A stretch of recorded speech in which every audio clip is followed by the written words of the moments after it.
Warahmatullahi wabarakatuh. Alhamdulillahilladzi arsala rasulahu bil huda wa dinil haqqi yudhhirahu ala dini kullihi wa kafa billahi alima. Asyhadu an la ilaha illallah wahdahu la syarika lah wa asyhadu anna sayyidina Muhammadan abduhu wa rasuluh. Allahumma salli wa sallim wa barik ala sayyidina Muhammadin wa ala alihi wa ashabihi wa man tabi'ahu ila yaumiddin. Rabbi israh li sadri wa yassir li amri wahlul 'uqdatan min lisani yafqahu qawli, amma ba'du. Para jamaah sekalian, puji dan syukur kita panjatkan kehadirat Allah Subhanahu wa taala atas semua limpahan nikmat dan rahmat yang diberikan kepada kita. Salawat dan salam kita berharap selalu tercurah kepada junjungan Nabi besar Muhammad sallallahu alaihi wasallam.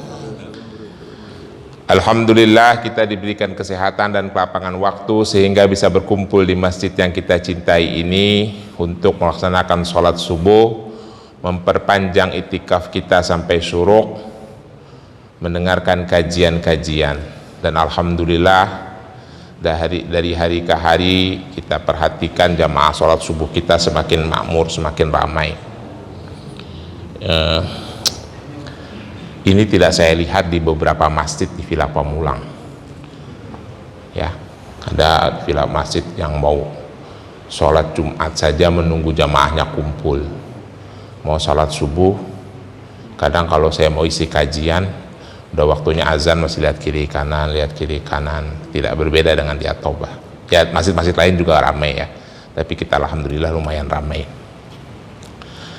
Para jamaah sekalian, pada suatu hari sahabat Abu Bakar As-Siddiq sedang duduk di depan rumahnya. Lalu di dekat situ ada Rasulullah Shallallahu Alaihi Wasallam. Datang orang Yahudi yang kira-kira rupanya punya permasalahan dengan Abu Bakar, atau dia benci atau bagaimana. Orang Yahudi ini memaki-maki Abu Bakar As-Siddiq. Abu Bakar diam saja duduk. Rasulullah memperhatikan dari jarak jauh, dari jarak yang tidak begitu jauh gitu ya. Pada saat si Yahudi ini memaki-maki sahabat Abu Bakar dan Abu Bakar diam tidak menjawab, Rasulullah senyum-senyum saja. Rupanya maki-makian ini berlanjut terus. Abu Bakar kepancing emosinya, dia berdiri dan melayani maki-makiannya orang Yahudi. Melihat itu Rasulullah berdiri juga langsung pergi. Setelah peristiwa itu selesai, sahabat Abu Bakar bertanya kepada Rasulullah, "Ya Nabi Allah, tadi ada Yahudi marah-marahin saya diam saja, engkau duduk senyum-senyum. Begitu saya berdiri marah, engkau berdiri, saya kira engkau mau bantu saya, tapi malah pergi gitu. Kenapa bisa begitu?" Lalu Rasulullah menjawab, "Abu Bakar, tadi waktu ada Yahudi marah-marah kepada kamu dan kamu diam saja di tempat itu, ada malaikat rahmat di sampingmu. Ada malaikat rahmat yang menemani kamu di samping. Lalu begitu kamu terpancing emosinya, kamu berdiri, malaikat rahmat pergi, datang iblis menghampiri dirimu. Saya tidak suka duduk di satu tempat dengan iblis," gitu kata Rasulullah. "Makanya saya pergi." Jadi saya pergi bukan lantaran kamu melayani maki-makian orang Yahudi, tapi karena ada iblis datang. Lalu Rasulullah melanjutkan dengan sebuah ucapan hadis yang sangat populer, "Ya Abu Bakar, inna salasatan uqsimu alaihina wala naqasu abdun malun min sadaqatin wala zulima abdun mazlamatan fasabira alaiha illa zadahullahu azza wa jalla izzan wala yabqahu abdun babal mas'alatin illa fatahullahu lahu babal fiqran." Jadi Rasulullah menyampaikan kepada Abu Bakar 3 hal. yang tertulis dalam hadis yang diriwayatkan oleh Imam At-Tirmizi. Hadis yang saya baca ini tertulis dalam kitab yang judulnya Al-Bayan wa Ta'rif bi Asbabun Wurud Hadis Syarif karangan Ibnu Hamzah Al-Husaini di bab kedua. Termasuk disebutkan asbabun wurudnya. Jadi kata Rasulullah, ya Abu Bakar, ini salasun uqsimu alaihina. Ai Abu Bakar, aku bersumpah atas 3 hal melihat pada peristiwa yang terjadi pada Abu Bakar tadi. Apa itu? Yang pertama, wala naqasu malun abdun minas sadaqah. Yang pertama, tidak akan berkurang harta seseorang karena dia bersedekah. Tidak akan berkurang harta seseorang karena dia bersedekah. Yang kedua, yang berhubungan dengan peristiwa yang dialami oleh Abu Bakar, wala zulamu abdun mazlamatan fasabira alaiha illa zadahu Allahu azza wa jalla izzan. Tidaklah seseorang tersakiti karena dizolimi atas dirinya lalu dia bersabar atas kezoliman itu, kata Rasulullah, illa zadahullahu azza wa jalla izzan, maka orang itu akan ditambahkan kemuliaan atas dirinya. Orang yang bersabar karena dizolimi orang lain, Allah akan muliakan dia. Yang ketiga, Rasulullah berkata bersumpah atas 3 hal ini. Yang ketiga adalah wala yaftahu abdun babal mas'alatin illa fatahullahu lahu babal fikran. Tidaklah seseorang membuka pintu meminta-minta atas dirinya, kata Rasulullah, tidaklah seseorang membuka pintu meminta-minta atas dirinya, maka Allah akan membukakan padanya pintu kemiskinan. Jadi 3 hal. Yang pertama, wala naqasu malun abdun minas sadaqah. Orang itu tidak akan berkurang hartanya karena dia bersedekah. Jadi jangan pernah ragu membantu orang lain, menginfakkan harta kita, karena itulah hakikatnya harta yang membuktikan kemuliaan kita dan kekayaan kita. Harta yang kita berikan itulah hakikatnya simpanan. Harta yang kita simpan itu bukan simpanan yang sesungguhnya. Ingat nggak kemarin hadis 2 minggu yang lalu, hadis penggalan hadis yang saya sampaikan, wassadaqatu tudhiyatul khati'ah kama yudhiyatul ma'i 'alan nar. Sedekah itu menggugurkan dosa-dosa seperti air yang memadamkan api. Saudara-saudara para jamaah sekalian, ini adalah bagian dari kemuliaan amal.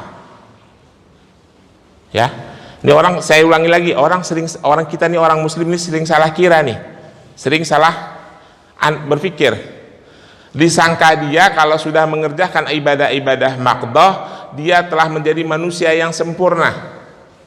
Ibadah maqdoh itu adalah ibadah standar bagi seorang muslim yang tidak boleh ditinggal dan tidak perlu dibahas lagi, karena itu udah standar.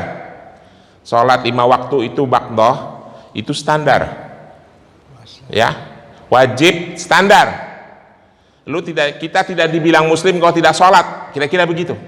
Ini saya sering umpamakan begini, warga negara Indonesia itu punya identitas diri standarnya adalah KTP. Kemanapun dia pergi, ke institusi manapun ditanya, ada KTP? Gak mungkin ditanya ada SIM. Kalau KTP nggak ada, baru SIM. Kalau nggak ada juga, baru paspor. Karena KTP itu adalah identitas standar. Sholat itu adalah identitas standar seorang muslim. Maka dari itu dia adalah amal yang pertama kali dihisab. Kenapa pertama kali dihisab? Itu yang paling standar. Kalau itu kagak dikerjain, kebangetan banget, kira-kira begitu. Jadi kalau untuk jamaah masjid at-taubah itu jangan bahas-bahas lagi sholat udah pasti sudah otomatis sudah oke. Ilmunya sudah cukup, amaliannya sudah cukup. Ya, ada amal-amal yang memuliakan kita. Salah satunya adalah sedekah. Bahkan dalam hadis lain Rasulullah berdialog dengan sahabat Uqbah. Uqbah bertanya sama Rasulullah, ya Rasulullah, akhbirni bi fadali a'mali. Ya Rasulullah, kabarkan kepadaku amal-amal yang mempunyai kemuliaan tinggi. Rasulullah menjawab, ya Uqbah, silman qata'aka. Hai Uqbah, sambunglah tali silaturahim kepada orang yang ingin memutuskannya kepadamu. Itu ibadah mulia. Ada orang mau musuhin kita nih, kita datengin, kita baik-baikin, kita kasih hadiah, itu ibadah mulia. Wa'timan haramaka. Uqbah, kasih makan orang-orang yang bakhil kepadamu. Orang tidak suka sama kita, pelit, kita kasih makan, nah, itu baru ibadah mulia. Wa'rid amman haramaka. Menjauhlah dari orang-orang yang berbuat jahat kepadamu. 3 hal, itulah ibadah yang mulia. Berat Pak, emang susah. Pernah nggak dengar pernyataan Agim? Pernah baca nggak di media sosial? Pernah dengar nggak? Kata Agim begini, gubernur di seluruh Indonesia ini kayaknya loh, ini dugaan, yang paling pertama kali masuk surga Pak Anies Baswedan. Kenapa? Ini bukan bicara politik ya Pak, analogi saja, niru-niru omongannya Agim. Dia digibahin terus menerus, dizolimin, santai saja, kagak diladenin, malah dia datengin, dia senyum-senyum. Setiap hari dosanya digugurin orang, kira-kira begitu ya. Itu ibadah mulia Pak. Itu hadis itu Rasulullah bilang gitu, silman qata'aka, sambung silaturahim kepada orang yang ingin memutuskan. Jadi kembali ke sedekah. Jadi sedekah itu penting, maka kita harus melakukan itu setiap saat. Untuk bisa melakukan itu kita harus punya uang banyak, punya harta untuk bersedekah, untuk menyelesaikan urusan saudara-saudara kita, untuk membantu kesulitan saudara-saudara kita. Dalam hadis lain Rasulullah mengatakan, man farajal mu'minan kurbatan min kurabi dunya farajallahu anhu biha kurbatan min kurabi yaumil qiyamah.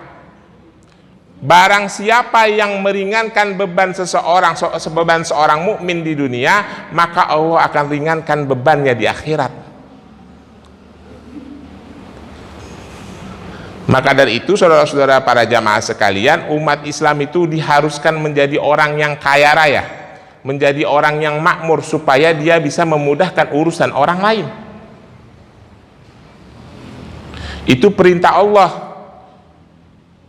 Dalam Al-Quran itu ada 2 perintah Allah yang berhubungan dengan pemberian. Yang pertama surat At-Talaq yang sangat populer itu, surah ayat 2, 3, dan 4, may yattaqillahi yaj'alahu makhraja wa yarzuqhu min haitsu la yahtasibu. Ini populer kan? Barang siapa yang bertakwa kepada Allah, Allah akan mudahkan segala urusannya dan akan berikan rizki dari arah yang tidak diduga-duga. Itu rizki pasti kita terima, karena itu adalah hak kita sebagai makhluk.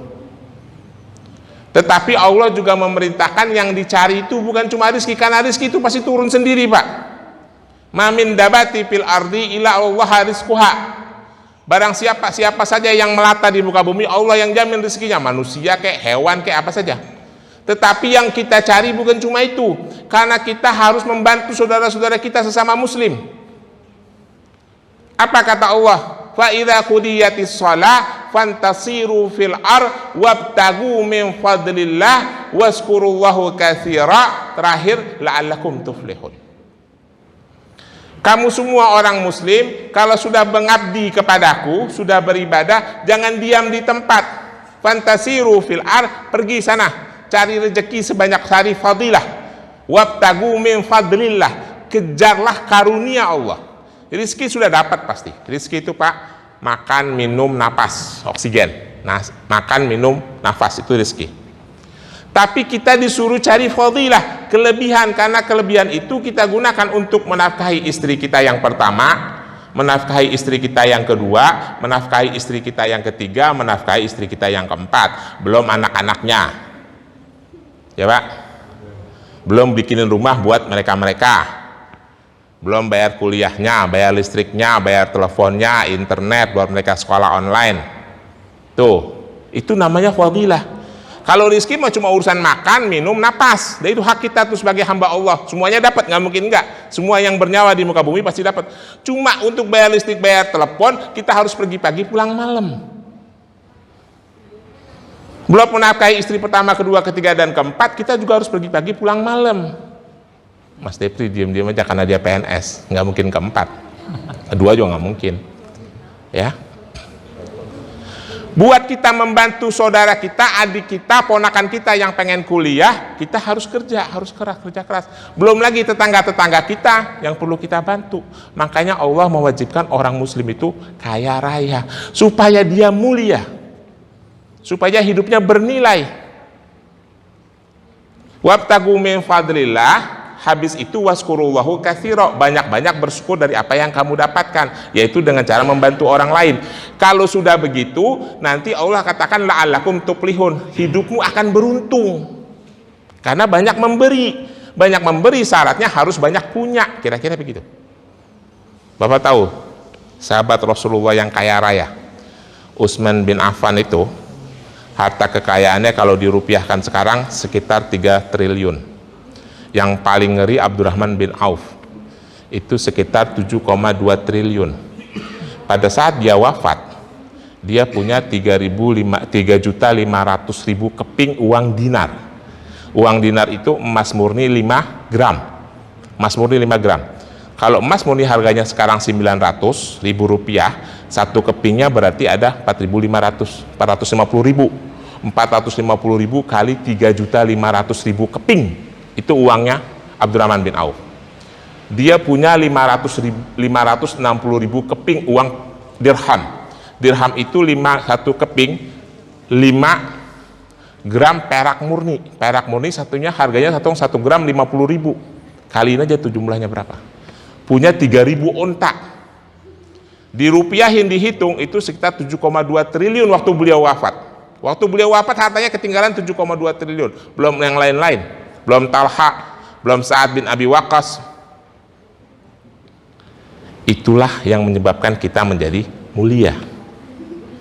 Yang kedua, wala zulamu abdun mazlamatan fasabara 'alaiha illa zadahu Allahu azza wa jalla izzan.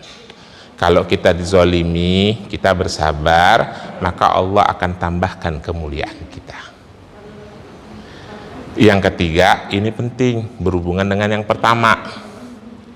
Kata Rasulullah bersumpah nih dengan 3 hal tadi. Yang ketiga adalah wala yabtahul abdu babal mas'alatin illa fatahu Allahu lahu babal fikran. Siapa saja yang membuka pintu meminta-minta atas dirinya, maka Allah akan bukakan pintu kemiskinan atas dirinya. Ya, meminta tolong kalau dalam keadaan kepaksa tidak ada apa-apa, tidak ada masalah Pak, karena memang Islam itu diajarkan untuk saling tolong menolong, ya, saling menolong dalam kebaikan, tawanu alal birri wat taqwa, tidak ada masalah. Tapi jangan membiasakan diri kita meminta-minta, nanti Allah akan bukakan pintu kemiskinan. Ini logis tidak Pak? Logis nggak Pak? Hadis ini kira-kira yang bagian terakhir logis. Masa sih Pak Ubay Allah tega banget? Bukan masalah tega kagak tega ini. Ya, ini masalah psikologi kita saja, psikologi manusia. Nih kasih contoh nih, saya punya adik bontot saya di rumah. Kebetulan saya 8 bersaudara. Contoh nih adik bontot saya. Kerjanya minta-minta aja karena dimanjain sama kakak-kakaknya. Apa yang dikasih, kuliah dibiayain sampai sarjana. Udah mau nikah tinggal ngomong ke rumah, datang, bang, gue mau nikah begini-begini. Udah ada calonnya, ada, bawa kemari. Ya udah mau di mana, mau nikah sini. Minta saya sekian, kakak saya sekian, les saya sekian. Habis gitu nggak punya duit nih mau beli rumah, ya udah pakai rumah si Anu, rumah kakaknya pakai. Ujung-ujungannya nggak kerja, kenapa? Minta ada. Itu psikologi, ya, psikologi manusia. Tapi begitu minta nggak ada, lu harus cari duit, lu udah gede, udah kerja, akhirnya dia kerja. Ya, maka dari itu Rasulullah melarang umat Islam minta-minta supaya dia gigih mencari uang. Nanti kalau uangnya sudah banyak bisa membantu orang lain. Terus bagaimana Pak Ubay yang fakir? Yang fakir harus kita bantu, karena tidak semua orang itu mempunyai nasib yang sama. Bantu-membantu itu baik. Saya kira begitu, itulah hadis Rasulullah. Mudah-mudahan sebagai pelajaran bagi kita semua. Lebih kurangnya mohon maaf. Billahi taufiq wal hidayah. Wassalamualaikum warahmatullahi wabarakatuh.